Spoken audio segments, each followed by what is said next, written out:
everybody, and welcome to the Feminine Principle Podcast, Astrology for Authentic Living. My name is Mel with Energetic Principles. And I'm Shawna with Neo Feminine Astrology. And in this episode, we will be discussing the astrology for the week of August 21st and what we have titled New Beginnings of the Heart. The purpose of this podcast is to give inspiration and guidance for this week with real-life examples of what to expect. The three major aspects that we'll talk about today are the new moon solar eclipse in Leo, much awaited event. This event we're calling Heart on Fire. We'll also talk about Saturn stationing direct with a trine to Mars and a sextile to Jupiter. This aspect we're calling Bring On the Passion and Pride. And then lastly, we'll talk about Venus in Cancer square Uranus in Aries, which is about revolutions in love and nurturing.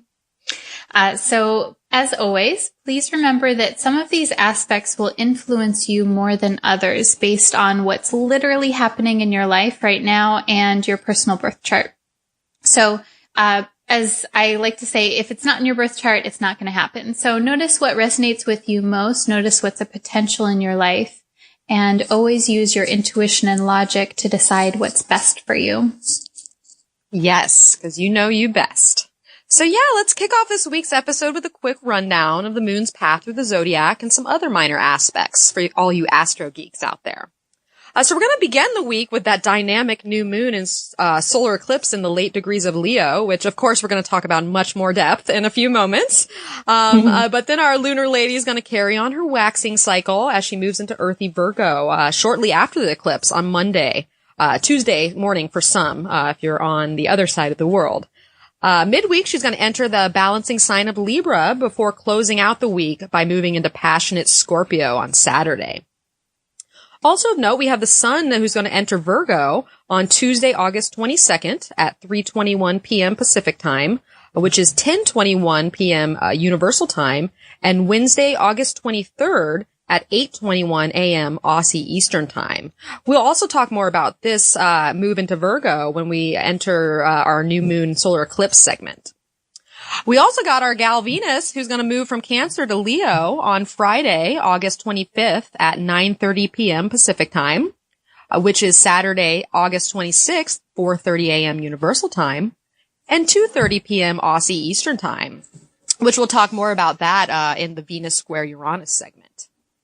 And then also we have Mercury. So much going on this week. we have Mercury, who's currently retrograde, who's going to conjunct the sun in Virgo on Saturday, August 26th at 1:43 p.m. Pacific time, which is 8:43 p.m. Universal time, and Sunday, August 27th at 6:43 a.m. Aussie Eastern time. And we'll also talk more about that during the new moon solar eclipse segment.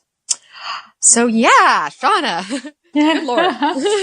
Yeah, a lot to talk about, and a lot, and then also many aspects that are really important and super pivotal throughout the entire year. So we're excited to jump into these transits with you. And one last note before we do, if you enjoy listening to us, if you enjoy this podcast, please share it with friends. And consider becoming a patron to show your appreciation. If you want to do that, you can find that under www.feminineprinciplepodcast.podbean.com. And as always, we love hearing from you, and we always appreciate all the love that you give.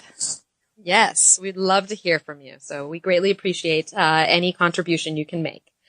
So yeah, let's kick it off, Shawna. Let's start with the big event. Dun, dun, dun. The new moon solar eclipse in Leo, which we have titled Heart on Fire. And just to reiterate, we're going to have that exact on Monday, August 21st at 11:30 a.m. Pacific time, which is 6:30 p.m. Universal time, and Tuesday, August 22nd at 4:30 a.m. Aussie Eastern time. And the eclipse is going to happen at 28 degrees Leo. So Shawna, kick us in with your quote for this new moon solar eclipse. I would love to. So this quote is by Audrey Hepburn, the British actress and humanitarian. She says, as you grow older, you will discover that you have two hands, one for helping yourself and the other for helping others. And so I really like this quote for this new moon solar eclipse in Leo because the new moon, it's all about new beginnings. It's about rushing forward into life, into the material world. And the fact that it's an eclipse, there's a certain kind of reset or a new awareness. And so I think that speaks to growing older, but and wiser, hopefully. But also this particular new moon and eclipse, it's the second new moon in Leo. So Leo is the only sign this year, all year long in 2017, that has two lunations, two new moons. And it's at the later degrees. It's at 28 degrees of Leo. So there's a certain maturity that can be found with this new moon. And there's so much to talk about here.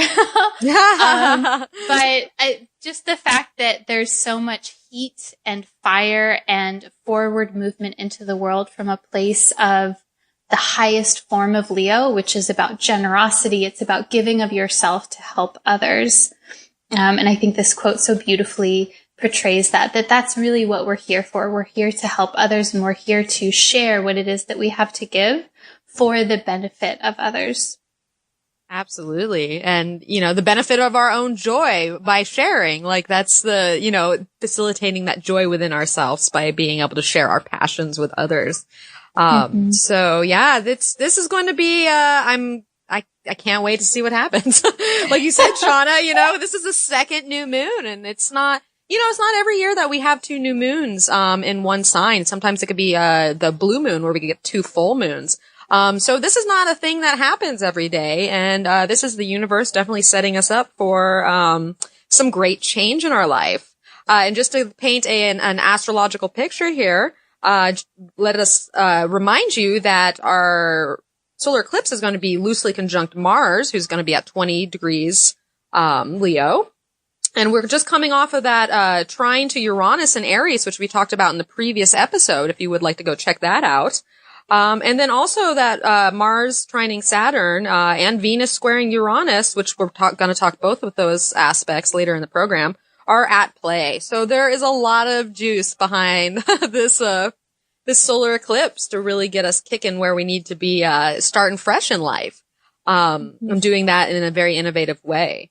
So Shawna, can you tell some of our folks about, what is an eclipse? Let's give the rundown of what does this mean? What does this mean? So I would love to, because most people have heard of the eclipse, or they've heard a little bit of buzz about it, but let's talk about what is it, what does it mean, and what does that mean in practical terms? How do you apply this to your life? So an eclipse happens when the light of either the sun or the moon gets blocked out. And so I want you to just think about that for a moment. This is a solar eclipse, so it's when the light of the sun gets blocked out. So imagine that you're in your room, wherever you are, and there's light, and then suddenly it goes dark. Like the lights go out, the power goes off, whatever. There's this, at least I don't know about for you, but for me, if there's light and I'm just going about my life, living my life, and then suddenly there's darkness, I'm like, oh, wait, what? Like, what's happening? And that's the feeling of a solar eclipse. It's a point where consciousness, which is the light, goes into darkness. There becomes a connection with the unconscious, which is the darkness, for a very brief period of time. The eclipse literally only blocks out the light for maybe 2 minutes max, typically. And so we look at the symbology of this. We look at it's an opportunity for us to shift from our conscious, everyday kind of waking life where we're doing things in the material world to, for just a brief moment, go into the darkness, to go into the unconscious, to go into shadow material. And this is so important because a majority of our power and our motivation comes from our unconscious. Comes from this darkness. And so darkness, unconscious, shadow, all of these terms, they can sometimes be, they can be feared. But the thing is, when you go into it, when you know your unconscious motives, when you know your shadow material, that's when you can actually harness it and use it. And so the way that I see this is an eclipse is like where we get to dip into the unconscious just for a moment. So, and then the light returns, of course, and we go back into the light, but we're changed. We are transformed because we've dipped into this darkness, and it will always be there with us, those little awakenings. So, what does that mean? Like, what does that actually mean in real life? So that means in real life that, there may be events or awakenings that are related to unconscious material. You may find yourself becoming aware of unconscious behavior patterns that were motivating you. You may find yourself confronted with your shadow, either through feeling it or through like someone else in your life coming at you in a way that is exposing what it is that's unconscious in you. So for this reason, it can feel like a very unstable time. And the more that we can contemplate and stay aware and stay responsive versus reaction based, that can really be helpful. So, yeah, what do you think about that, Mel? I know that was a lot. Do you have anything to add, or did I miss anything? No, I love that. And it's so true. And I think it's, key to kind of remember, back, it might seem so long ago, but it was only a couple weeks that we had this lunar eclipse in Aquarius. Right. And really the way I like to look at it is that, especially if we have a lunar eclipse first, it's kind of about bringing that subconscious, material up to light then. And it's kind of brewing underneath. And I feel like the solar eclipse is going to take that material that we were processing on an inner level during that lunar eclipse and really bring it to our awareness and shine the light of the sun on it, essentially, because it's going to come back up when that eclipse comes, like Shawna is saying, and we get a taste of the moon for that brief moment.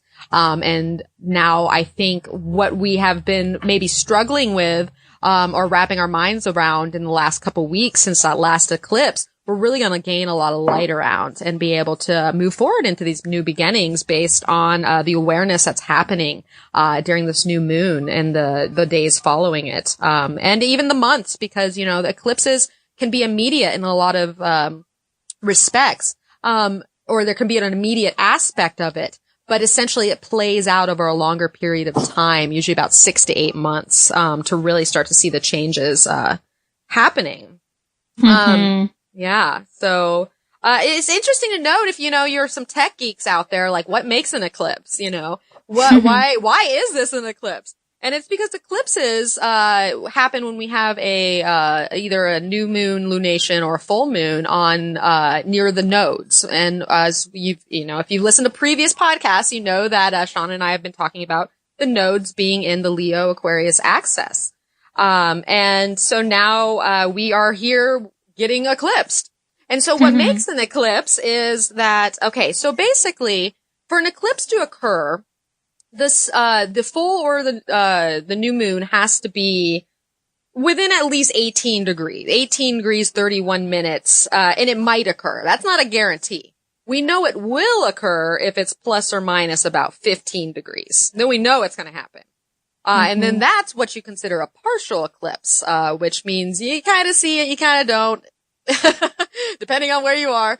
It's still powerful though. But what makes a total eclipse and what we're experiencing, for this new moon is that it has to be within 9 degrees and 55 minutes of the nodes in order for it to be a total eclipse. And this one is about 4 degrees off. So it's not only total, but it's close. So I think that's what gives this, so much power. In my eyes. What do you think about that, Shawna?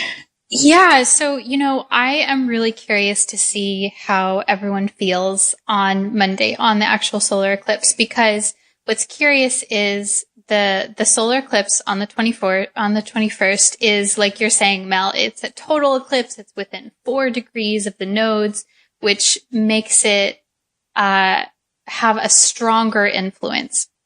In contrast, the full moon lunar eclipse in Aquarius that was on August 7th, that one, it was a little farther away. So it in astrological terms, it's not as, powerful or influential because the lunation was farther away by degree from the nodes. But that being said, I mean, I don't know what you heard like buzzing around in the world, but everyone that I was talking to the week leading up to the lunar eclipse on August 7th, like people were like feeling anxious and tense and like it felt like there was a lot of like shadow material coming up. Versus now, leading up to the solar eclipse, I don't hear that as much from people. I hear a lot more of people going inward and connecting with themselves. And I think that speaks to, like you were saying, Mel, the energy of the full moon, the lunar eclipse being more about like shadow material being revealed in a very big way, that big, bright full moon. And then in contrast, the solar eclipse that we have coming up, which is on the 21st, it's more about going inward. And I get the sense that it's more about processing the things that happened during the lunar eclipse on August 7th. So like stuff came up earlier in the month. And then now that we have the solar, it's more like, okay, how do I process and like decompose of what needs to be released and decomposed and decide how to move forward from there. How can I make lemonade from some lemons? Yes, we might have had some lemons in our lives, especially some emotional lemons, and that can be a little sour. But let's throw some sugar in there and sweeten the deal and get us some lemonade. There? Yes, I'm there. I'm here. So yeah, Shawna, what do you think about Uranus being in on the mix? With, we just came off the sun trine. We're being taken out of our whole, we're being sparked to, start new things in life and to be a little more, freedom seeking and independent. How do you think this all plays in with the solar eclipse?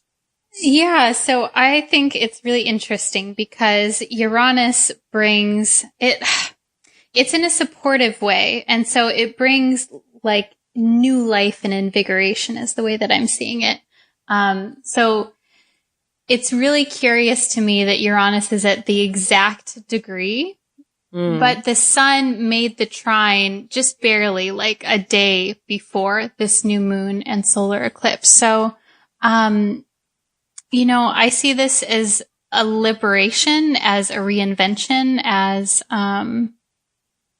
maybe even where a new opportunity will come in and it's something that just kind of comes flying out of nowhere. Like you're like, oh my gosh, I never knew that this is something that could happen. And I'm curious to see how it plays out for everyone in their everyday life, because like you were saying, Mel, the solar eclipse, or any eclipse really, it typically is something that is like a little tiny seed that continues to grow into a plant over 6 to 8 months. And so, we may not see that surprise or that new beginning or that reinvention from Uranus immediately. It may be something where there's just like a little insight or a little light bulb moment. And then the opportunity or, the physical reinvention comes later, like a few months later. Yeah, because especially in fire signs, here we have this initiating spark of something, and most likely change, but that doesn't mean it's concrete, right? So, so it might take a second. It might be an internal process, before we get started, there. But ultimately, I think that obviously because we're talking about the eclipse and the birth of something, of great importance in our lives. And, we might get that shot of insight right before the eclipse to really start to pinpoint what that importance is, We might get that shot of awareness that is like, you know what? This is important to me. This is what I want to do, or this is what I want to experience. And I've got to liberate myself enough in order to experience these things. So. Yeah. And I think it's curious too that this same week, it's later in the week after the eclipse happens, but then Venus will square Uranus, like we're going to talk about in just a moment. So it's like Uranus is in the mix here. And so, it's like with the solar eclipse, Uranus is trine, and a trine is when things just flow, things just happen, and we may not always take advantage of them. You know, it's something that just comes easily. We don't have to reinvent, but we can. But with Venus squaring Uranus, it's like there's going to be some kind of call to action here. There's going to be maybe even a call to action through relationships. And so, yeah, I would say to our listeners, I would encourage you to reinvent where necessary or to be open to it. And that doesn't mean that you need to have it all figured out right now or that you need to necessarily do anything right now. But the more that we can be open to new possibilities, that's really going to align with this Uranus energy. Yes. And just to reiterate, we've talked in previous episodes, I think we addressed this in the lunar eclipse, is that this is going to be felt differently for different people. You know, if you have planets, you know, in, you know, a 3 to 4 degree orb either way of, 28 degrees of the fixed signs, Leo, Scorpio, Taurus, and Aquarius, you're going to want to look out for, you know, what's happening. Chances are these are going to be big changes in your life here. And then same with that Venus, squaring Uranus, which we'll talk about later. Any, cardinal signs, you know, Aries, Cancer, Libra, or Capricorn, might get a little shot from that one as well. So look to see where your planets are. And if you need any help with that, of course, you know where to find Shawna and I. So, I find it interesting, you know, cause let's think about like the eclipse in general. So we have the eclipse in a fire sign and we have eclipse in a fixed fire sign, you know, and so an eclipse is a crisis of sorts, you know, it creates change in our lives, you know, and so it's kind of a crisis of the spirit in a sense, you know, being in a fire sign. And the challenge can be felt more personally, like we have that fire within us that is essentially being eclipsed in some way.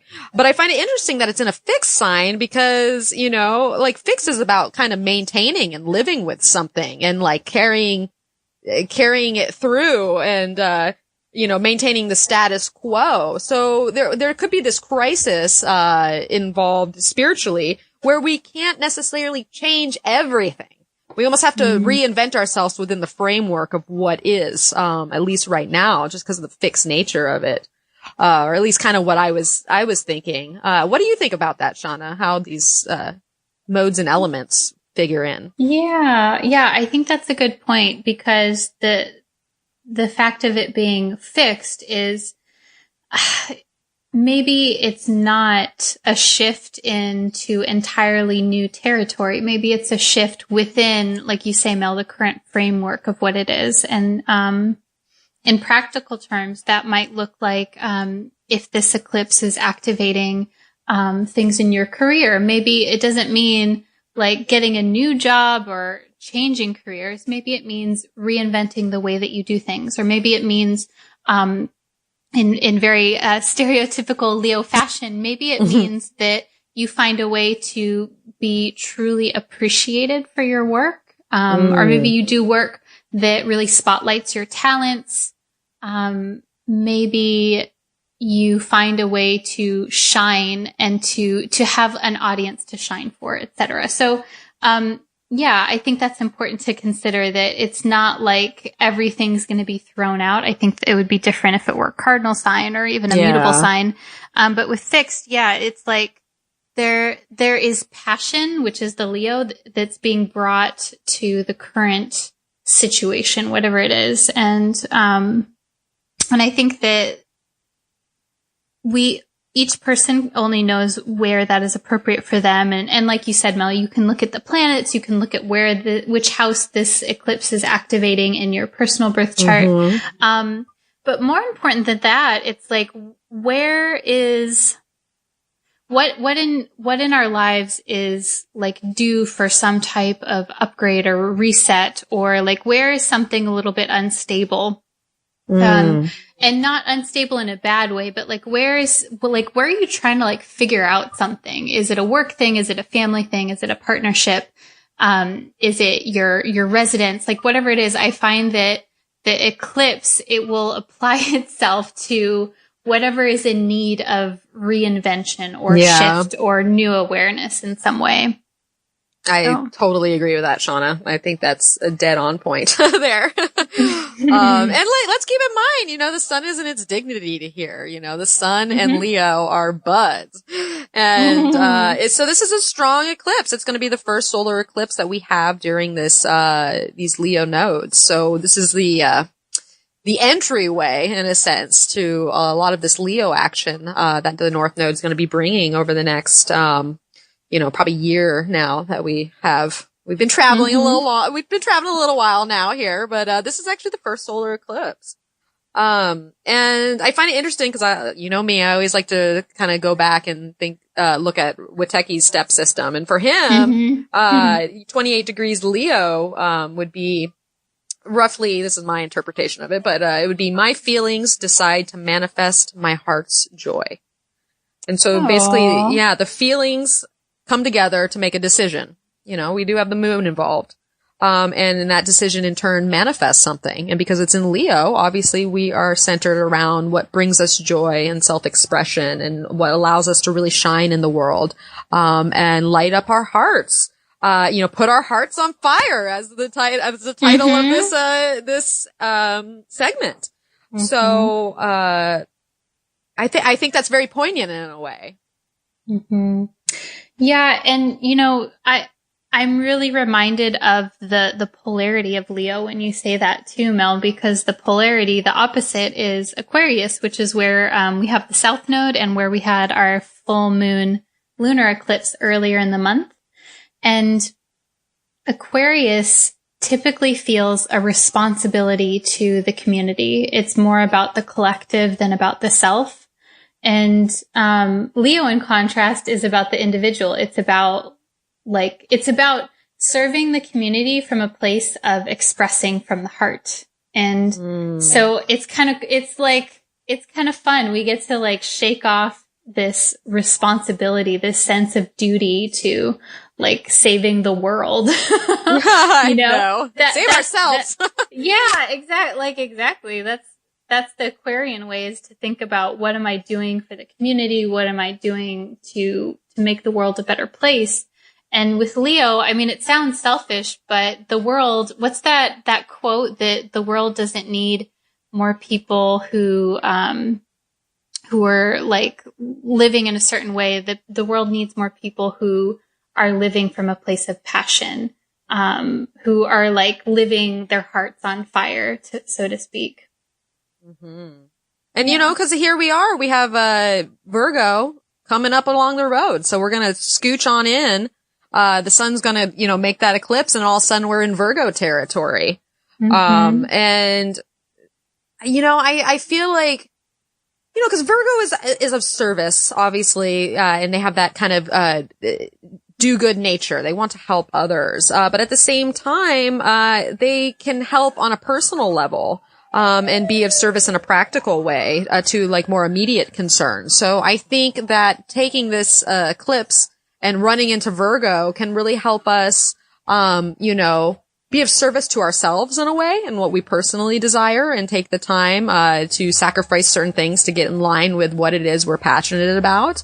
And then to help the people around us in immediate concerns, we don't need to save the world here. We can start with one person at a time. Mainly ourselves, and then we can share that, with others, throughout that Virgo season.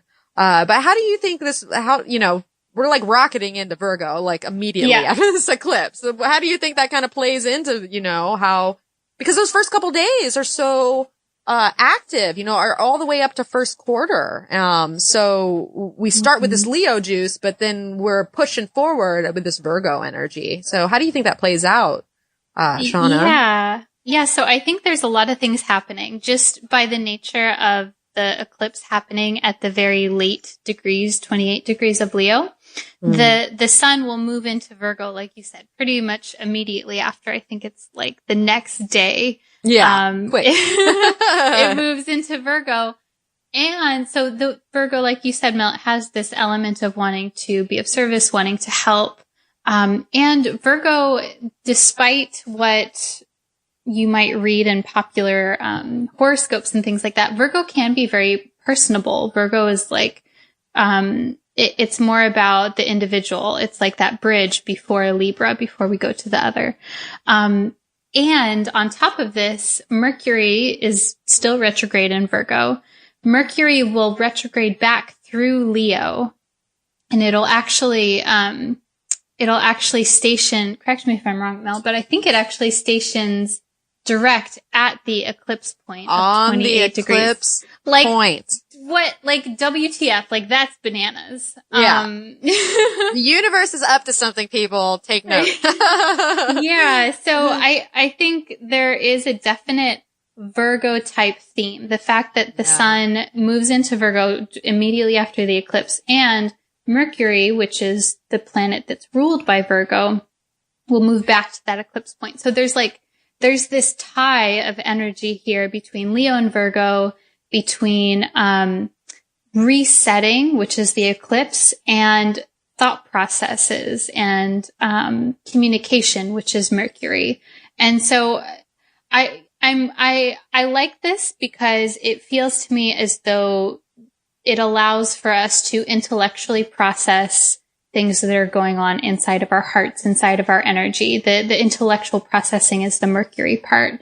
And so I imagine that whatever it is that we're feeling, or whatever it is that happens on the eclipse, that we'll have time to process that in a more thorough way in the coming weeks. And that by September 5th, when Mercury goes direct, we'll have a more clear insight on where we're going, especially over the next 6 months. Yeah, I totally agree with that. Like, 'cause it's kind of processing. We don't necessarily have to rocket ahead, while Mercury is retrograde. But I love how that Virgo element is here. 'Cause I'm going to refer back to Witteki's step system once again. For Virgo, it's considered step 11. And that is, I love myself and I love myself some more.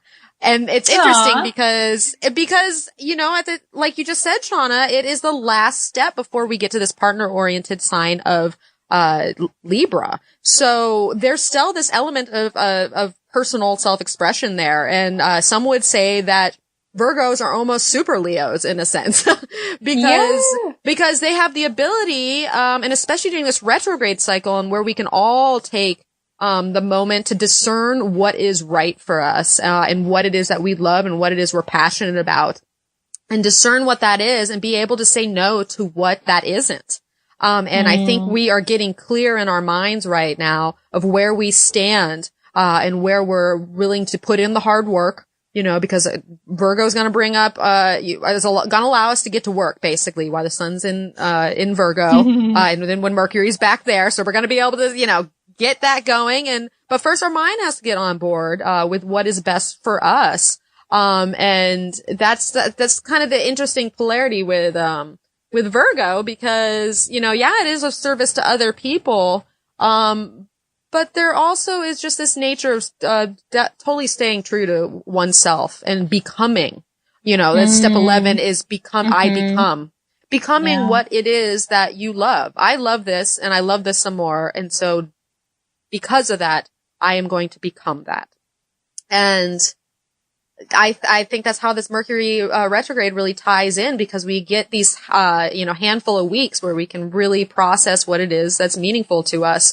Because that's another thing, Virgo, it's all about meaning. We don't want, this life of just frivolity. We want something that is meaningful to us, that speaks to our passions. And our minds are getting on board with that now. And then it's going to hit that eclipse point. We're going to go forward, and we're going to be way clearer on what it is that we're beginning in life, or, as we were saying before, like reinventing kind of the status quo to be more in line with our heart's desire.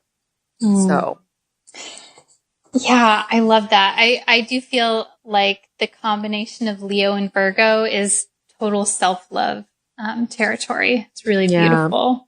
And just to add another layer to all of this too is the fact, like an eclipse sandwich. I know, I love it.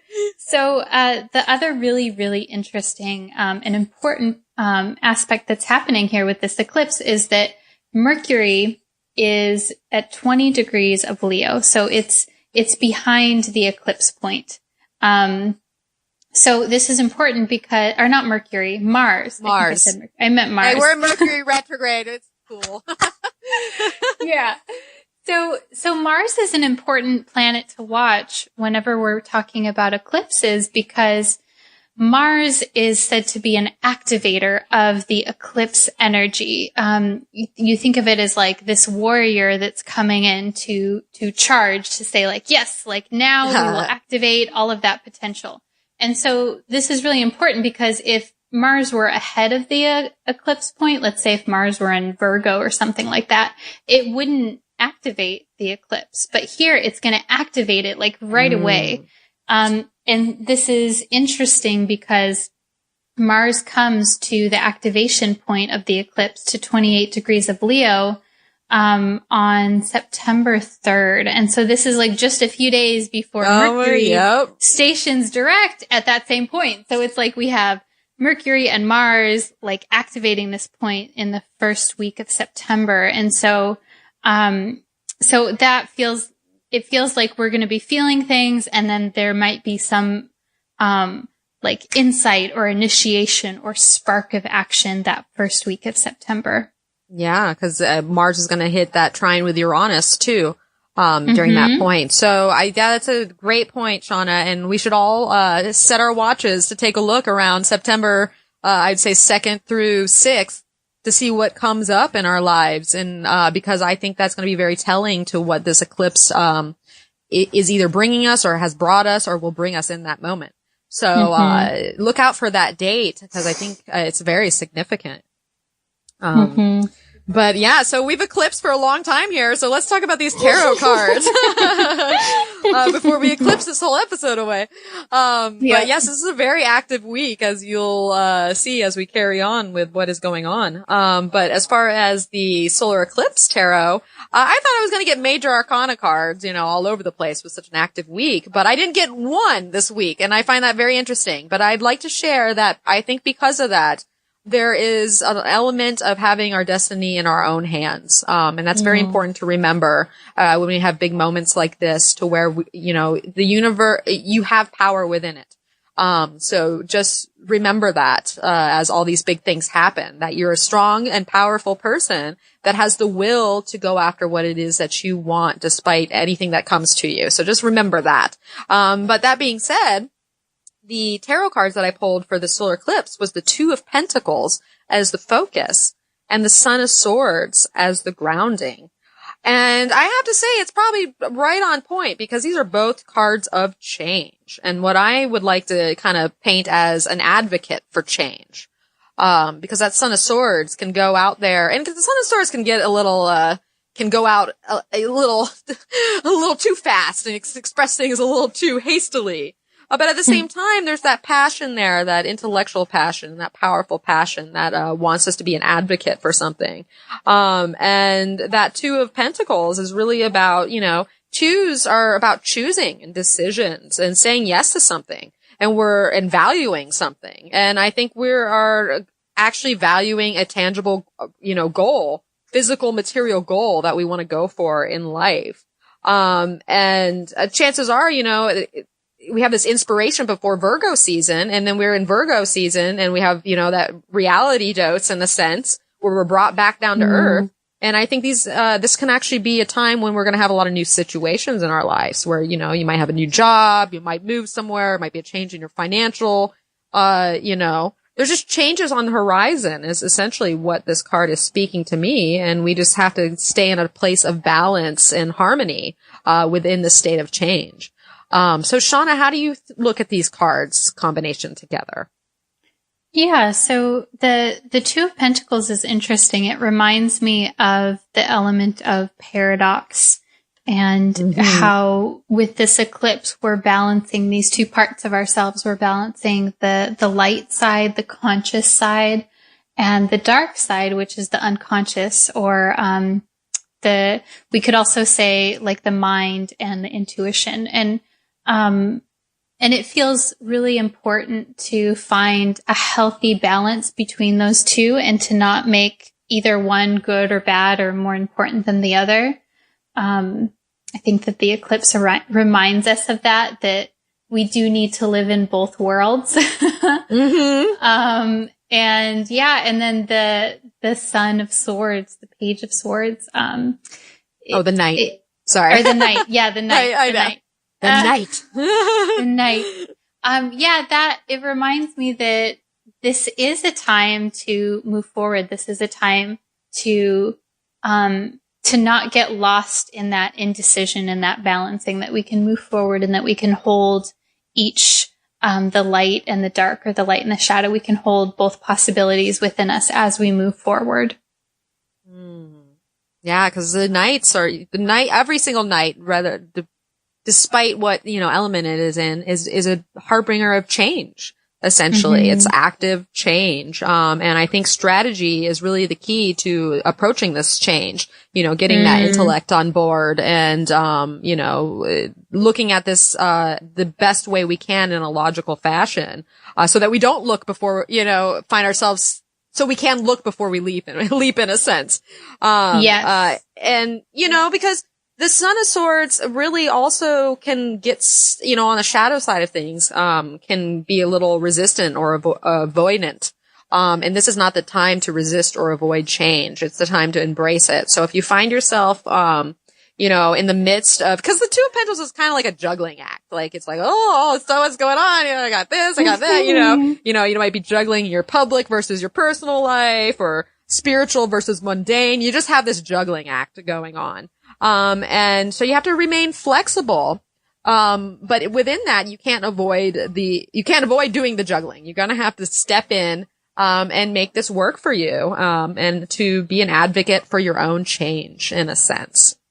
So, so in the end, I feel like, especially with swords, because swords are so great at crisis. So if we have any, because essentially the eclipse is a crisis of some sort. And as Shawna and I have said in the past, crisis is not necessarily a bad thing. It's just brings something to the attention that has to be dealt with. So that's the beauty of this Knight, I think, is that because he's more inclined to use his head, you can kind of handle a crisis better by looking at it, through the intellect and the logic. So, so I thought those were interesting cards. And the picture came, together more as I really dived into it. So. Yeah, I like it. Yeah. So, all right. Well, let's wrap up this eclipse segment with just some questions to take away and ask yourself during this time period. I would ask myself, where is my heart calling? What lights it on fire?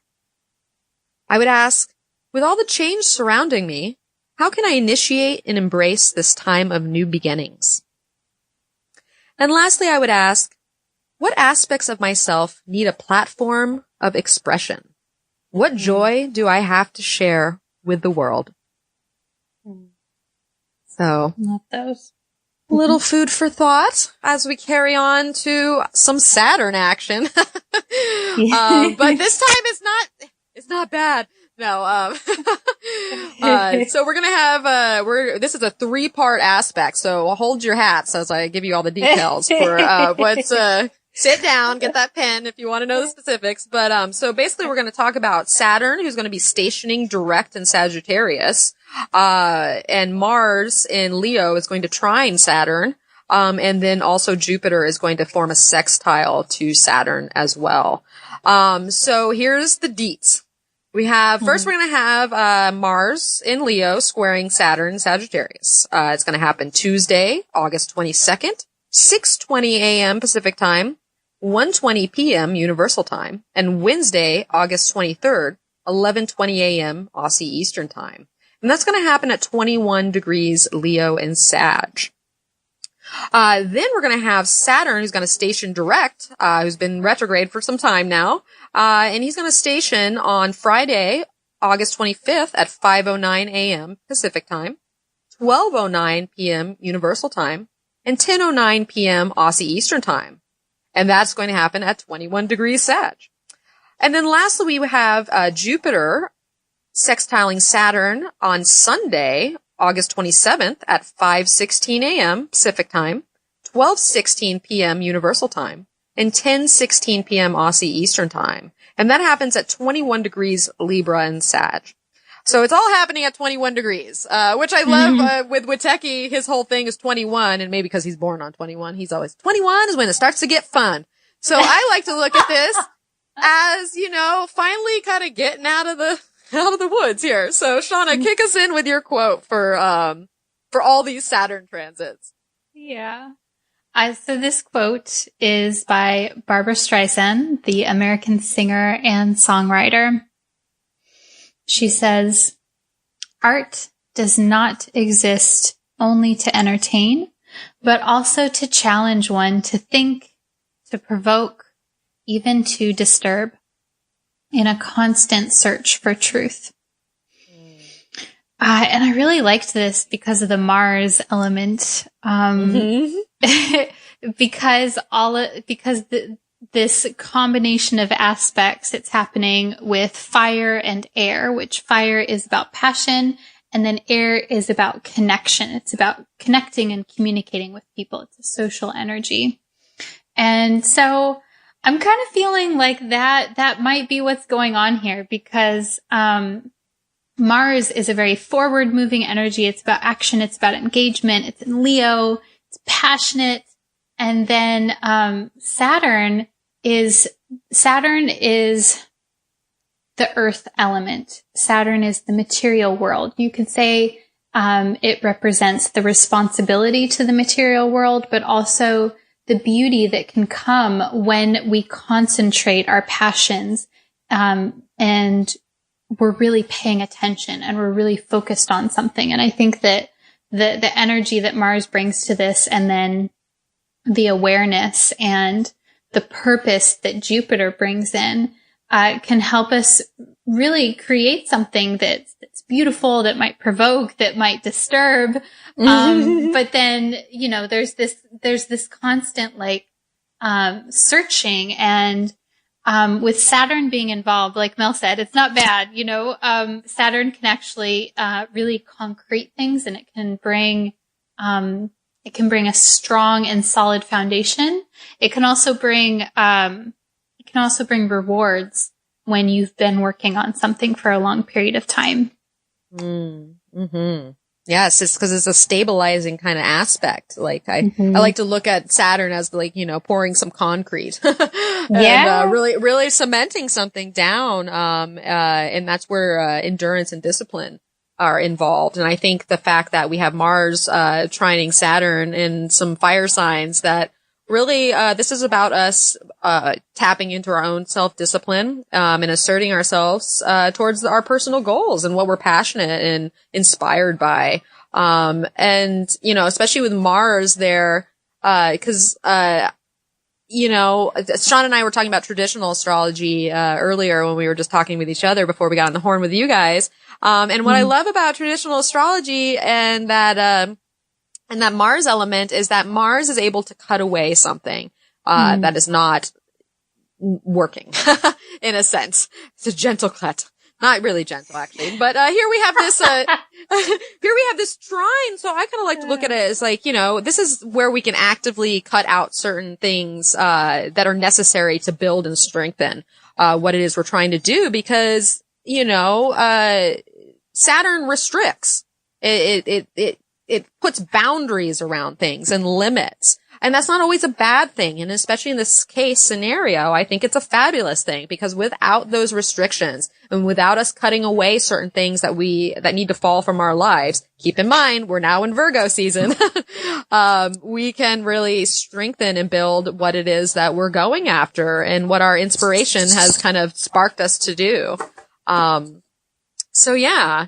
I think that's interesting. And especially on that day, when Mars is trine Saturn, the moon is going to be conjunct Mercury retrograde in Virgo. So, so our moon, you know, our emotions are going to be, in touch with this, Mercury retrograde process as we, use that energy to, you know, go forward. So what do you think about that, Shawna? What do you think of the moon, and just that, and the fact that we're in Virgo now? Let's make this separation. we're in a different season in a sense. Yeah. So overall, I see this piece of the astrology as being supportive towards, like, it's kind of interesting because the eclipse is about new beginnings, essentially. And then this piece, though, it feels like it's more about reaping the rewards of something that you've been working on for a longer period of time, or rededicating yourself to something that you're working on, because the Saturn being involved there, Mars and Jupiter are making aspects to Saturn that are within the waning cycle. And this is a long-term cycle because these planets move slower, but still it's towards the wrapping up where new innovations have already been done. And this is a time where it's like, okay, now we're fine-tuning and refining and coming from a place of rededication. And then the moon with Mercury and in Virgo, and then the sun in Virgo, that is like, all right, let's roll up our sleeves, let's get down to business, let's do what we got to do. It feels like a very earthy, grounding, and diligent kind of energy. So in practical terms, I would say, if there's something that we're working on that is, even if it's a new thing, there's this call to dedicate to it. There's this call to, like, get down to business. Yeah. Yeah. And it's interesting too, because, the sun will be in Virgo, but I might have spoke a little too soon. Technicalities, of course. So the sun is going to move into Virgo like a handful of hours after the Mars trine Saturn. Exactly. Mm-hmm. So that's even more poignant to me in a sense, because here we are in the last degrees, in the last hours of this, 29 degrees Leo, right before we move into Virgo season. And that Mars is pumped with that Saturn. And, that last kind of bit of that fiery inspiration. And like you're saying, Shawna, like putting our best foot forward to, use that energy to discipline ourselves. Especially on the mental level, I think. And when we get to the tarot cards, that will tie in a little bit more on that. But yeah, this is a time of absolute growth. And I find it very poignant that it's right in the transition, like literally, mm-hmm. we feel it at the end of Leo and we separate from it into Virgo, with these other transits. So that being said, Saturn is still retrograde at that point, right? So these are kind of like last minute retrograde concerns, before it goes, direct on Friday. So like, how do you think that plays in, Shawna, with like kind of, don't want to say a last ditch effort, but it's kind of like this last like little bit of like, okay, this is on board and now we're going to go direct where we can actively put these limits and boundaries out there in a sense. Yeah, I think that it speaks to the nature of focusing our awareness and focusing our mind on the task at hand.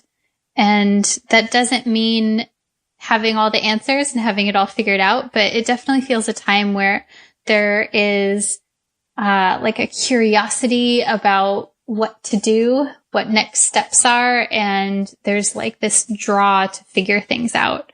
And it feels like there may be a bit of mental confusion maybe, or overwhelm even as a possibility.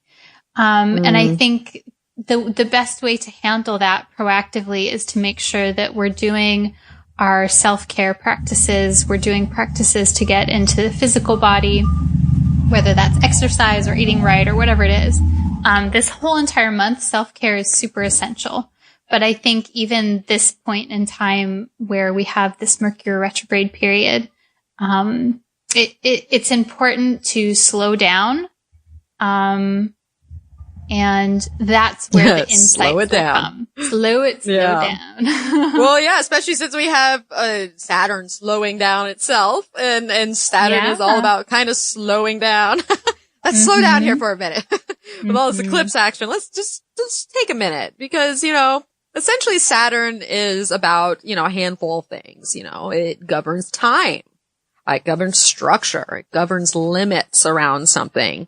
And so it was interesting because I read, a little bit ago about Saturn retrograde, and just to let everybody know, Saturn has been retrograde since April 5th, of this year. So we've been in this backward motion around, those things, structures and limits and boundaries and this, that, and the other. And I was reading and I found it very interesting, that when Saturn goes retrograde, it's kind of a withdrawal from an innate sense of boundaries. In other words, that it can make some people act a little irresponsible or a little childlike or like, that active, restriction isn't out there in the world anymore. It's laying dormant within ourselves. And if we're left to our own, our accountability sometimes, not everybody has that Saturn strength to, enforce those kind of respects and limits, in life. And I think you find that a lot even in our political climate that's happened. There's been a lot of childlike behavior from many people, on any side, and, that really spoke to me as far as Saturn retrograde's concerned, and why we might have been seeing some of the energies, that we have been seeing. So yeah, that's interesting point. Yeah. And I love, I think it is so important to stay within the Saturn energy, to stay grounded in it and to accept it as like a necessary part of life, because I find that whether it's in astrology or spiritual communities or even more academic fields, there's like this, there can be this tendency to push away from our physical experience, that the body is something that is not really of use or of value. It's just a tool to be here in the world. And that what's more important is our spiritual connection and our intellect. And I think that it's both. And, there's this, passage from one of my favorite books that I want to read that I feel like, explains this more eloquently than I does. This is from, the Wheels of Life, by Anodea Judith. It's about the chakra systems and it's amazing. So she says here, she's talking about the root chakra, which is about grounding and earth and stability and boundaries. She says, we lose touch with our animal nature and with it our sense of instinctual power, grace, and peace. When we have a sense of self that comes from the body, we have less need to affirm ourselves through ego inflation. Ground is home. It's familiar, safe, and secure. It has a power of its own. So that to me is like Saturn all day long. Yeah, to the nth degree. That's great. Yeah. And that's a very positive way of looking at Saturn. That's why I love that you bring that up, Shawna, because this is positive aspects. We need those grounded aspects in our life. And, what brings us that security and that sense of, solidness in ourself that can keep that ego, like you're saying, from, bursting out in every which way direction, or needing to please the other people out there, or having to be this, something or this expectation. And that's what I think a lot of us are kind of dispelling right now, is those expectations of what we're supposed to be or what the society, cause with the whole Leo, and the eclipse and the North nodes being there, I think it's, how do we step away from those expectations of others and really, just be ourselves and grounded, like you're saying, in that ability to be us. And that's good. That's good enough, and, I think that it was an awesome quote and really brought home the point of Saturn and its function in our lives. It's not a bad thing. It's, it's interesting too, because, like Saturn could be a little bit introspective, like kind of hermity, and take it in and pull back and withdraw and restrict. And so a lot of this period of time during the retrograde, we might have pulled back in some ways in our lives. And especially in the area, that late degrees of Sagittarius, you could probably look there to see where that might have happened. But I kind of like the idea of it going direct is like now we can formulate a strategy. It's almost like we can formulate our comeback now, like we can go forward. We've got these boundaries and, the limits we're working within. We've got the endurance. We got the, stimulation to continue on with all this fire, and we're inspired. And yeah, like how can you come back with a vengeance in a sense in your own life is what I would be asking myself right now. I will be asking myself that. So I will literally I just be asked myself that. Yeah. Oh God, I love that. Yeah. So, okay. So we have it stationing direct. It's slowing down.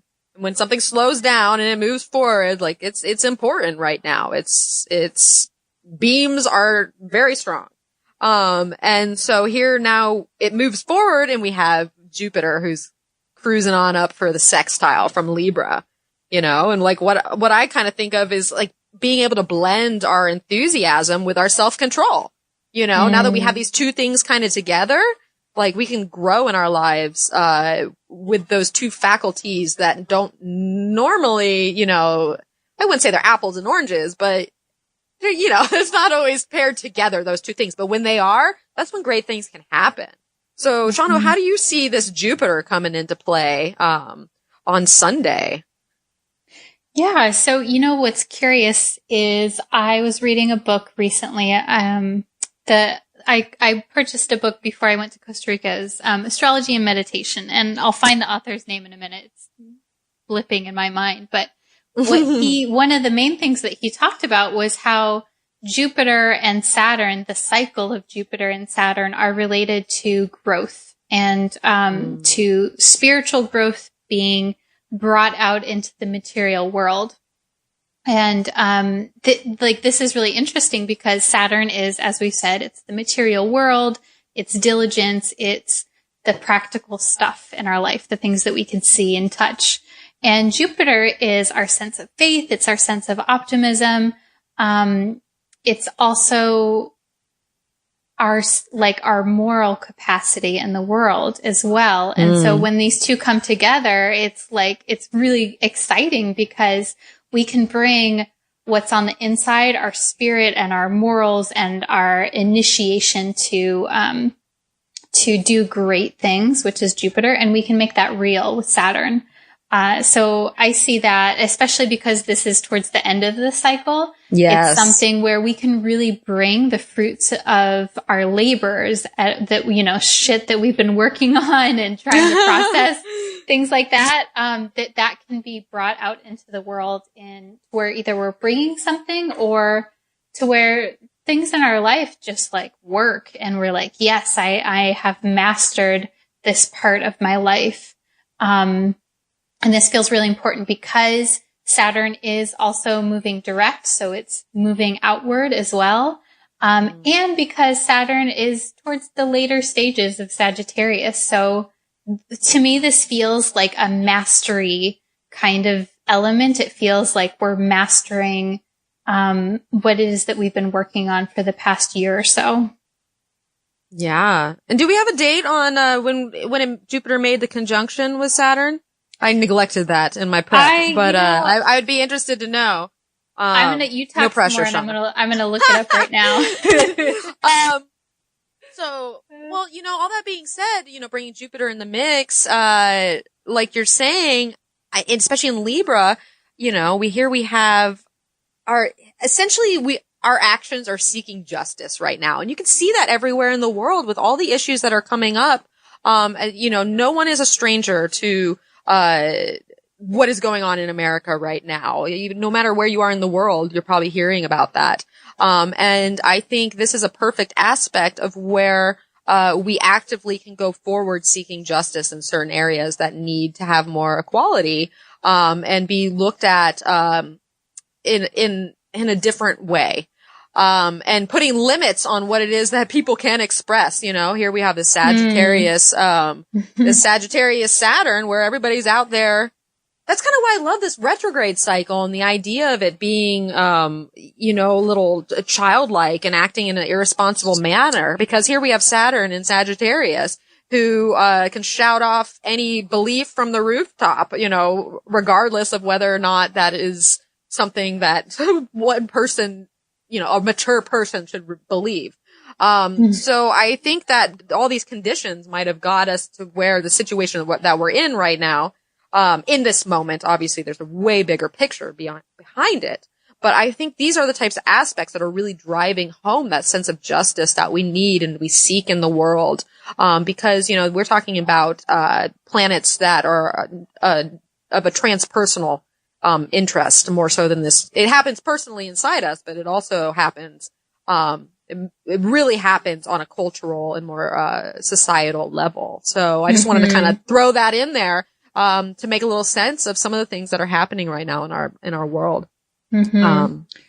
Yeah. So. And this is, like you're saying, Mel, this is a longer cycle because these planets move more slowly. So I find that the slower moving planets, we can see the effects in the world, in the, you know, in the political world, et cetera. So to give everyone, a few dates as far as this cycle, I'm going to give some of the bullet points. And then, you know, if you're curious, I think this is especially curious if you've, want to look at, the narrative of your life, you know, over a long period of time. So these are events which take a long time to build.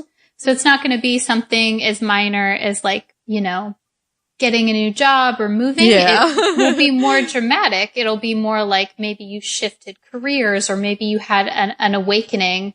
And it's over a period of months or a year versus like, you know, an individual day. So, the conjunction of Jupiter and Saturn happened in May of 2000. So that was the beginning of this cycle, May 2000. Oh my God. I know. Yeah.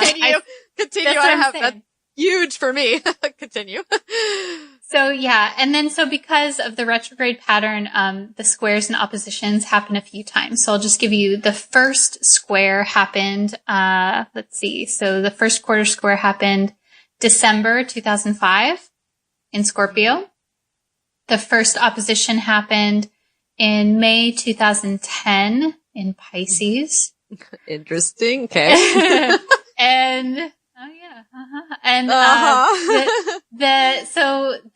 and then the square, the last quarter square, which is the most recent aspect before this one that we're talking about today, that happened August 2015 in Leo. Oh my God, you have to be kidding me! You just painted at like so many major transition points in my life personally. Oh my gosh, that bananas. was. Yes. The first one, the conjunction, is when I moved to California. I decided the month of the conjunction, I decided on a whim to move to California and went and visited in June. And then by end of July of 2000, I was in San Diego from Florida. Wow. And yeah. And that last square, Shawna, that was the month that my drummer in my band had the traumatic brain injury in that last third quarter. And we were just talking about third quarter. Of course, I'm going into details that we have discussed beyond this conversation right now, but let me tell you, those are poignant dates. And, what she just said, write those down and take a look at your life because holy crap, that was on point for me. I don't know about you, Shawna, but what about you? What about? Yeah. It's so to be perfectly frank, I want to sit down with these and look at it a little bit because I've had a lot of transition and yeah, it'll be really curious. And you know what? I'm thinking too, Mel, maybe we can post these somewhere in the, like, you know, if we have show notes or something like that, we can post these dates for people. Oh, yes. Good idea. Yes. But yeah. Let us know if you would like additional material. Yes, totally. Yeah. So exciting. So again, to like, you know, wrap all of this up in a bow, we're towards the very end of this cycle because this is a sextile. So, Jupiter is just 2 signs away from Saturn. So it's like towards the end of this process. So it's a period where it's beneficial to look back over this time period of like what you've learned, what you've gained and what it is that doesn't work, what it is that does work, and what you want to do with things at this point. Yeah. Yeah. Because yes. Wrapping it up, literally, in that neat little bow. How are we going to wrap up our expansion over the last, these are long cycles. We're talking about 20-year cycle, essentially, by the time we get to that conjunction again. So these are major marking points, in our lives and, what happens, societally and personally. So, wow, that kind of blew my mind a little bit. But, that being said, let's talk about some tarot cards. Oh, my goodness. So the tarot cards, so I just drew 2 cards essentially for Saturn in general, since we're talking about a multiplicity of aspects here. And it was interesting. I drew the 4 of Swords as the focus and the Son of Wands as our grounding. And the 4 of Swords kind of struck me a little bit because it's the card of like mental power. It's like one of the most positive cards in the sword suit because swords, a little rough to deal with sometimes. It's usually something that's going against our mind, or our mind has to get this rework, or we have to let go of things, or we're fearful of things, whatever. But here is the moment where we get that clarity and that peace, and we're one within ourselves and our minds, and we have like that mental confidence to really push forward. And, that Son of Wands or Knight of Wands, however you like to look at them, is really, once again, we're activating that change and we're choosing to go after a specific goal that we're passionate about. So either our minds are on board and we got that mental power behind us, or if it's not, then this is the time to really take that moment, especially, right before we go station direct, and have that kind of meditation in a sense to where you can go within, give your mind some rest and get clear on what it is that you're goaling after. So Shawna, how do you see these 2 cards playing together? Yeah. So the 4 of Swords, I really like for Saturn because it's a reminder to calm the intellect, to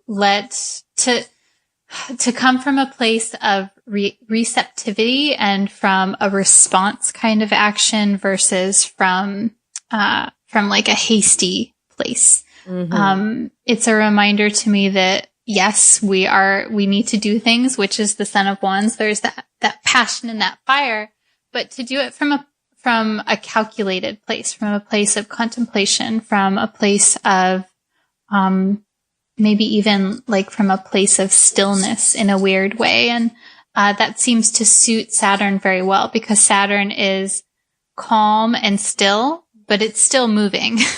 Yeah. And so very slowly right now. Yeah. And that's the nature of Saturn. Saturn is like one step at a time towards a very great goal. And that's best done from a place of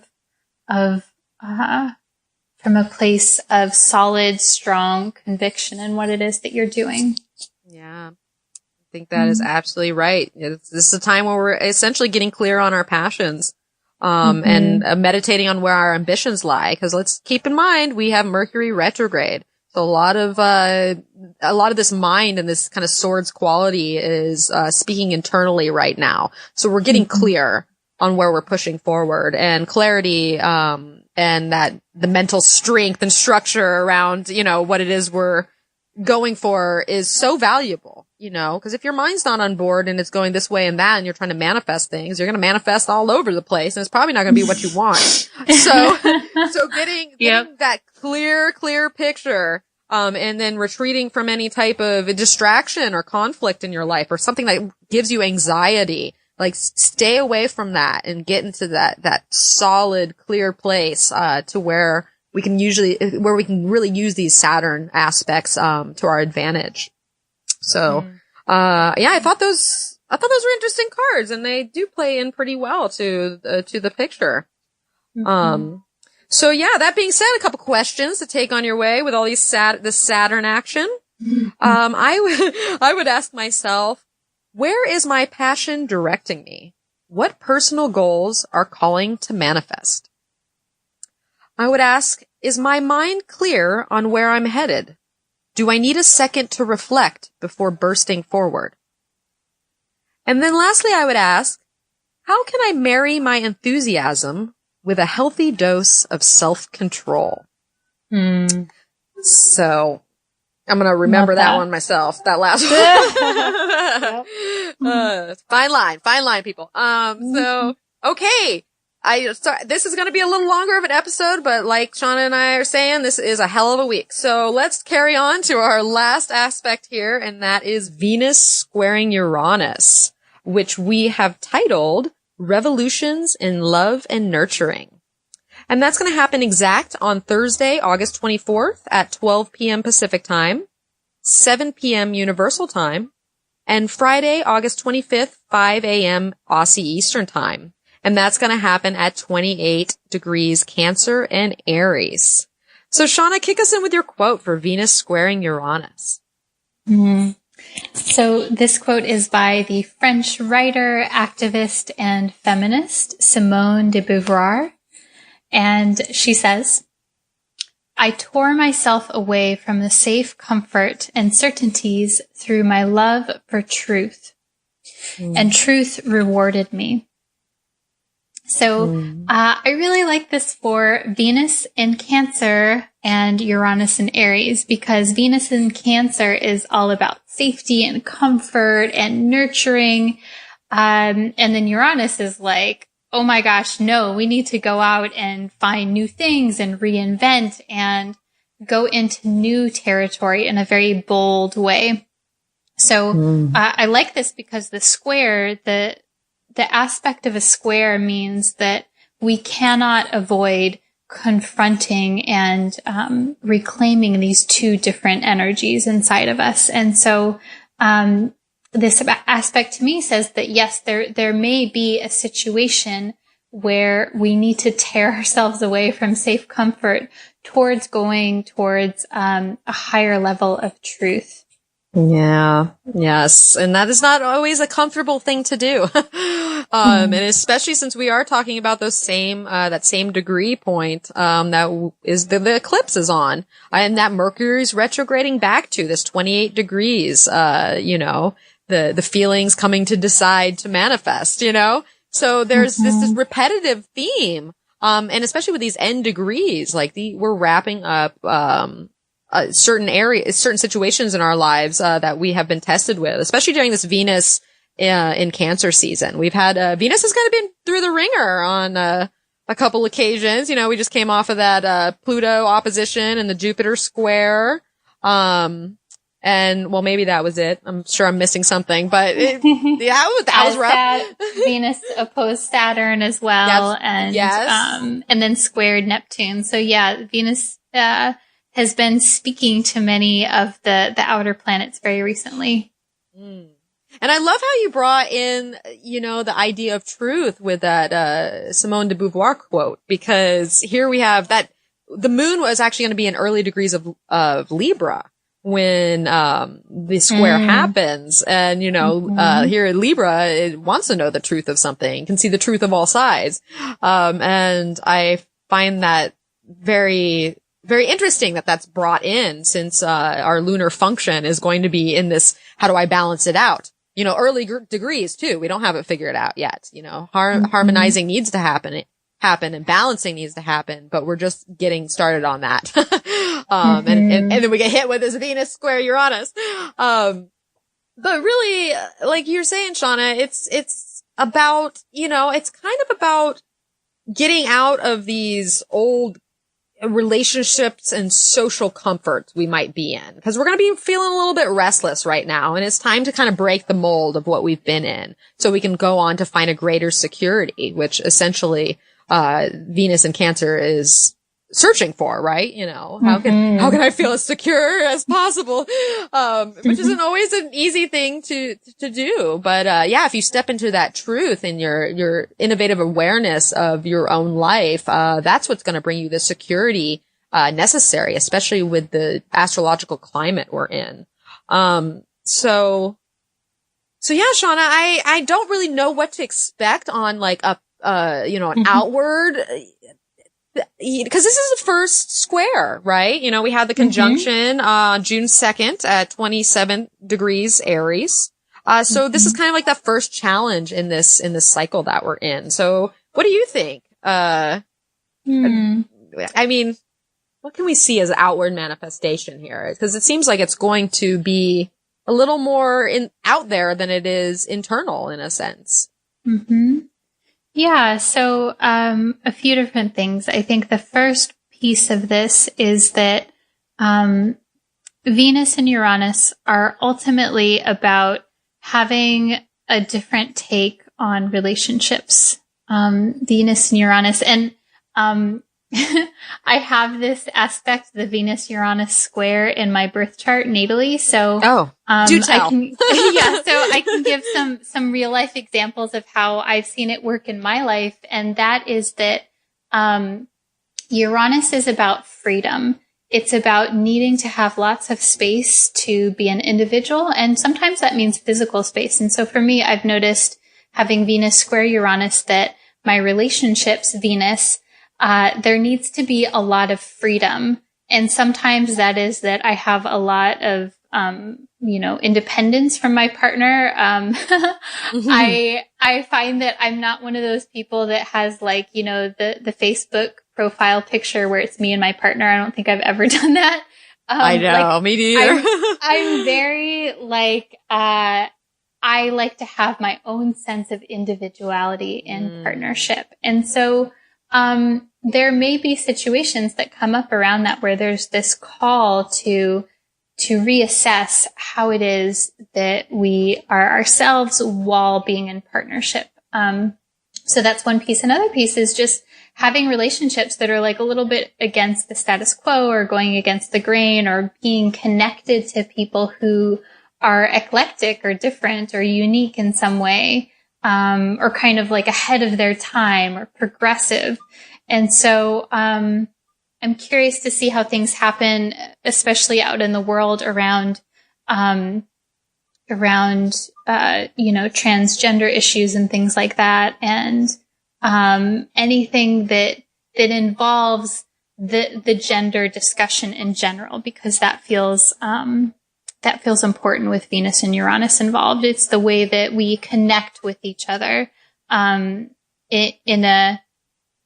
in an affectionate way, which is Cancer, but also in a sexual way, which is Venus as well. And so, like, how do these issues of gender come up?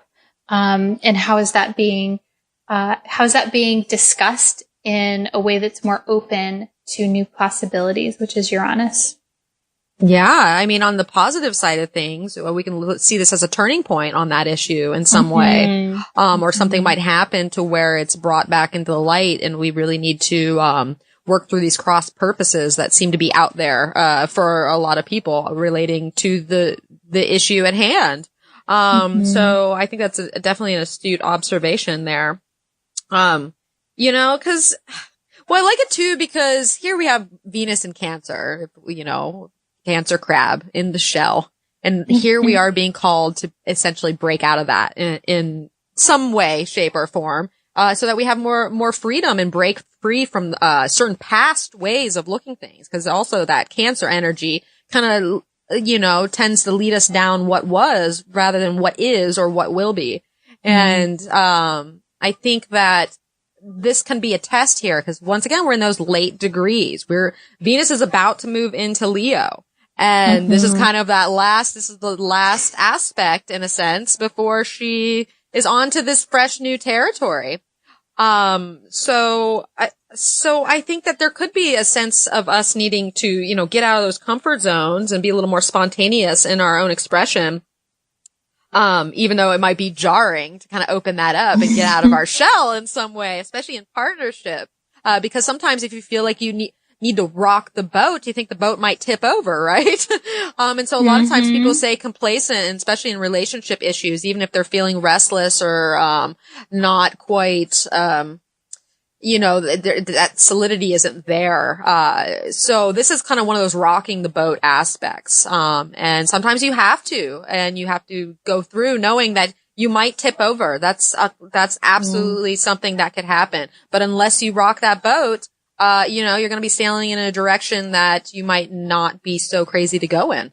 So, I kind of think that has a lot to do with this aspect that's kind of challenging us to, get out of that kind of, clingy, dependent Cancer type of, especially worry around partnerships and being able to act from an independent standpoint, based on worrying what the other's going to think of us, or we're going to lose a sense of security because of that. So, yeah. Yeah. And along those lines, Mel, it feels important to note that if the way that transits like this work, and this I'm taking from Robert Hand, I really love this principle that he talks about, that if we're not comfortable embracing something about ourselves, whether that is within our natal chart or within the transit, it will typically manifest outside of us. And so that could look like if, for example, if I am not comfortable having a sense of independence and braving my own path or trying new things within my partnership, if I'm leaning more towards that Venus in Cancer, being really clingy and overly dependent or codependent even, I may experience my partner, whether romantic, platonic, even business partners, wanting more freedom and even distancing themselves. And so I would really watch for that. Like, it's not that anything needs to be good or bad or it's a certain way, but it's a time where we can watch our outside relationships for what's happening and how that connects to our internal nature. So if I'm afraid of being independent, the people in my life might have that in an exaggerated way. They might be more independent, and then that creates more of a polarity until I realize, oh, hey, like, it's important for me to be an individual too. It's important for me to go into uncharted territory and to explore new parts of myself that I'm interested in.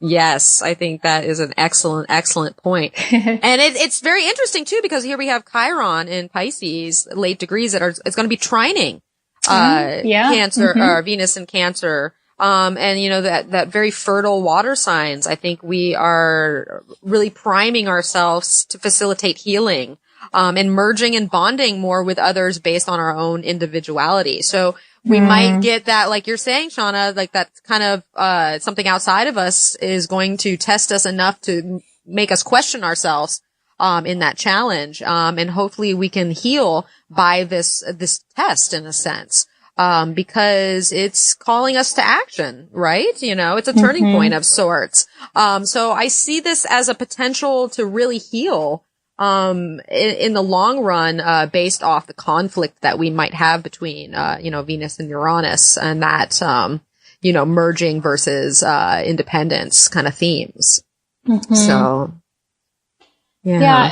And I think a bigger part of this aspect in the whole entire week as well is the more that we can separate out what is someone else's stuff versus our stuff when there is a conflict that comes up.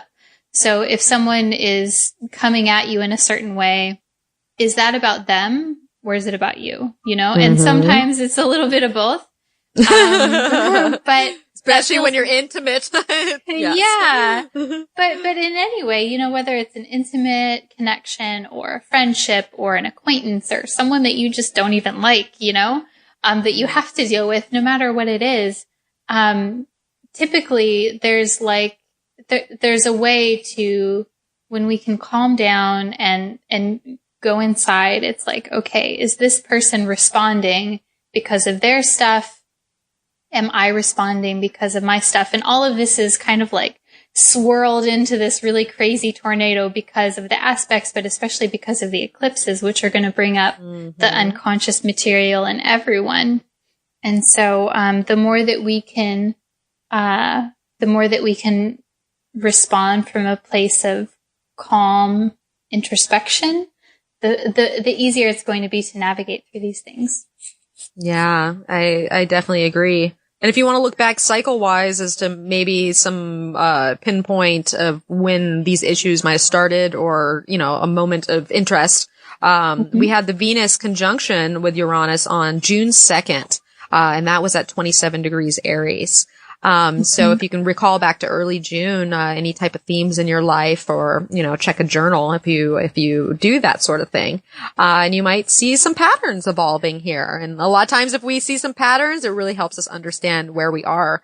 Especially in the nature of Uranus, because Uranus can send things out of the blue where you feel like life is essentially chaos.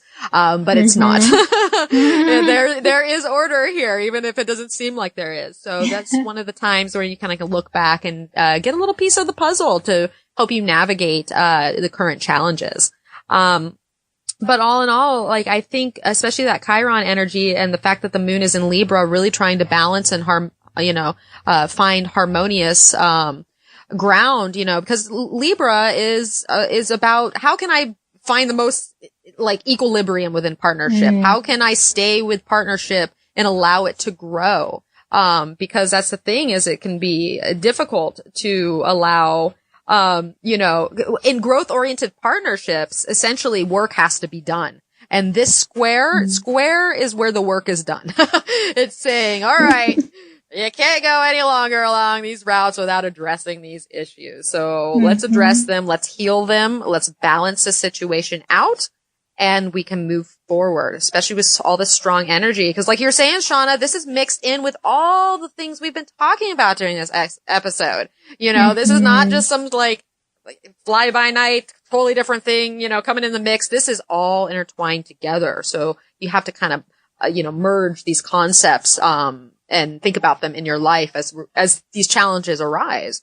So, so yeah, let's err on the side of unexpectedness, but the potential to be in a better situation after that confrontation has happened. So yeah. So yeah. Okay. Well, let's talk about those tarot cards associated with this transit. So I drew the 7 of Pentacles as the focus and the Mother of Swords, or the Queen of Swords, as the grounding. And this is another combination. I was like, okay, interesting. But then it starting to make sense, because the 7 of Pentacles is all about, kind of sticking with what we built and working through the self-doubt or the fear of failure or the fear of success around something. And you start to question if all of that you put into it if it's worth nothing, and that's where that self-doubt comes in. And I think the Mother of Swords grounding all that is that, the Mother of Swords can get a bunk reputation sometime, but really it's just because she's been through a difficult time. This woman's been through some shit, essentially. And she tells it like it is now, and will call certain things out because it's like, well, what else do I got to lose? I've already handled all this, so this is kind of, one of those moments to where we have to learn patience, and understand that things are going to go wrong. But that doesn't mean that it all has to fall apart. You have to keep your logic above board, kind of stray from the emotion, keep the loyalty essentially, but also keep yourself kind of number one. And I think that's where that Uranus and Aries ties in, because it's saying, think about yourself. Think about this individual that, we're, like you said, Shawna, we're all stepping into this more individual, independent character, where we've been doing all this work for the last 7 years. So don't neglect yourself in this situation. Like, be loyal to the cause, but put your own needs first. And that's essentially kind of what I'm getting from this.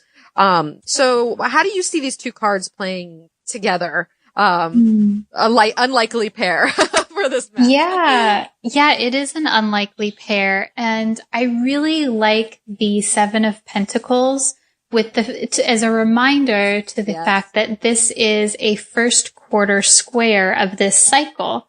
It's the first square that Venus is making to Uranus. And the first quarter square in any planetary cycle is like, all right, the rubber's hitting the road. What are you really doing here? And it's like, I feel like we were talking about this earlier, Mel, the first quarter square within a different context, but it's like, it's the metaphorical point where the seed that's sprouting is making that first little sprout out through the dirt. And so you really got to like push your way through it.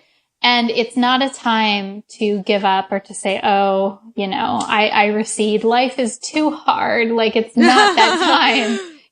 Life, like, there may be this challenge, but it's a call to action to move through the challenge, to engage with it. And that, like you said, Mel, once you engage, then it's like, oh, okay, now I can see that was a meaningful engagement point for me in my life.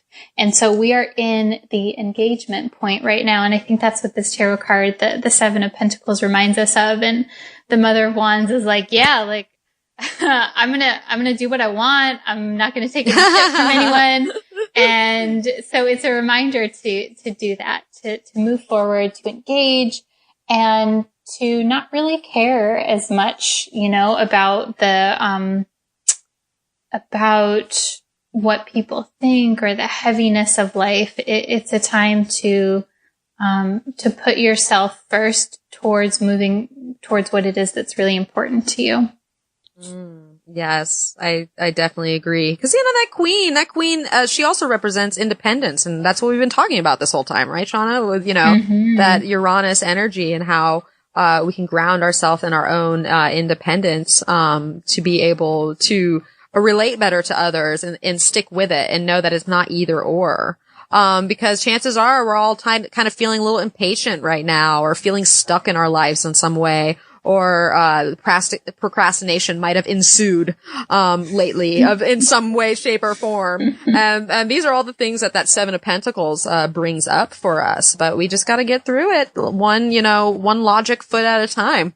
And yeah, just like you're saying, that queen don't take no shit. She's gonna go forward, gonna tell it like it is, gonna work through that self-doubt. She's not going to fear failure or success. Know that things do fall apart, but they can be rebuilt. And that's essentially what we're doing here is we're renovating, that sprout that you were saying, Shawna, so that it can grow as strong as its potential is. Because if you don't address any type of crisis during the most fragile state of this new being, that is coming into light, then, it's going to grow up to be kind of a sick, wilting plant. But we want to address these issues now and get that kind of cleared out and be patient with the process. And hopefully, as time goes on, that plant's going to grow into this beautiful blossoming thing.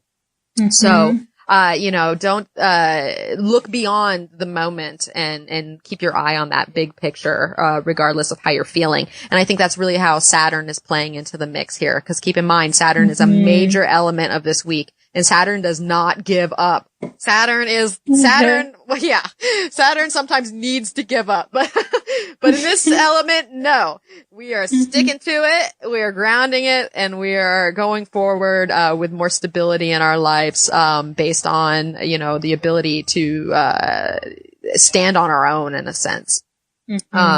So all that being said, let's talk about a couple questions to take away from this Venus squaring Uranus aspect. So some things I would ask myself. I would say, where am I feeling a little restless or a bit stuck in my relationships? Can I be more patient with myself and others? I would ask, does how I love and how I nurture need to be revised? Is an inner revolution brewing? And then lastly, I would ask, are old ways of relating holding me back from the me of today? Good one. So yeah, okay, Shawna, what have we learned? Oh my God, so much. So just a quick wrap up of what we learned in this week of August 21st, where we're titling New Beginnings of the Heart, which I absolutely believe that it is. We've learned that this solar eclipse is going to set our hearts on fire. We've learned that Saturn, all this action with the, trining Mars and sextiling Jupiter, stationing direct, it's going to bring on that passion and that pride. And then lastly, that Venus square Uranus is really going to send a revolution in our way of love and nurturing. So Shawna, I know that you have some excellent action items for people to take away, for this big week that we have going on. So please share. I do, yeah. So this action item is a little shadow work for you. So as when I say the word shadow, or when I use the word shadow work, it means basically working with your unconscious, working with the parts of yourself that are in some way not conscious, but they're still a part of you. And so I want you to do a little exercise. And when we say unconscious, these can be qualities that are either negative or positive. They're just parts of yourself that you're not really comfortable expressing or owning in some way for a variety of different reasons. So I want you to take a piece of paper and write down 5 people that you admire, that you just absolutely adore, and then 5 people that you really don't like, that just bug the shit out of you, or that you hate, or, like whatever. Strong feelings of adoration, and then strong feelings of disgust or, dislike. And then I want you to do a little journaling on like, why do you like these people? Why do you not like these people? And then just notice, which of these qualities maybe are somehow in seed form inside of you. So do you identify with any of these qualities? And this is something to do, and then to, maybe set aside and look back in a week or in a month or even in 6 months. And at first you might be like, Shawna, I don't know what you're talking about. These qualities are not, I'm not anything like any of these people. But this is a practice in looking at your unconscious, because the fact that you have such a strong emotional reaction, positive and negative, to these people, it means that there's something inside of them that is also inside of you that connects in some way. And so I encourage you to just do it, and to be open to seeing how maybe things connect. And again, it may be dramatic, like, oh yeah, like right away, or it may take some time to simmer on. So that's action item. 5 people you adore, 5 people you disgust. Write it down. I love it. And then let us know, comment or tag us on Instagram to let us know how you're implementing this. And then, of course, another way to get involved is to become a patron of the podcast to show your appreciation. So those are 2 different actions that you can take this week to harness the energy of the astrology. Yes. God, what a great action item, Shawna. I love that. It's one of my favorites. It's so true. It's so insightful. And I really encourage, all of our listeners and myself to do that action item, because there's some valuable information that can come out of that. So if you would like to, some last words here, if you would like to find, myself or Shawna during this, crazy week we're in, or whenever, you can find me at energeticprinciples.com. And you can also find me on Instagram and Facebook at Energetic Principles, and also on YouTube, where I do talk about this solar eclipse in this month's horoscopes, if you'd like to take a listen. So, Shawna, where can they find you? Yeah, the best places to find me are my website, neofeminine.com. You can also find me on Instagram or Facebook under Neo Feminine Astrology. Yes. So, what a crazy week we're going to be in, and we'd love to hear from all you regarding what changes are happening in your life and how you're really interacting with this energy. Because these are big times we're living in, folks. So don't take it lightly. These are moments for massive change. So that being said, any last words, Shawna, for our listeners? Yeah, I'm sending lots of love and lots of appreciation to everyone that listens and that lets us know that you listen. It's always great to hear from you guys, to hear how much you enjoy the podcast and listening to us. And so that being said, if you do enjoy the podcast, definitely leave us a 5-star rating and review on iTunes. That helps us out a lot to reach more people. And make sure that you're subscribed to get future episodes the moment that it is released. Yes, absolutely. Because we want to draw more people into this community that we're building. That is just a wonderful place to be. And Shawna and I love to be here. And we're so grateful for your continued listening. So that being said, I'm also sending all the love. And as Shawna says, we're going to keep a little for ourselves, especially during these last moments of Leo season. Yep. So thank you so much for tuning in, everybody. Until next time, may the stars be with you. Namaste.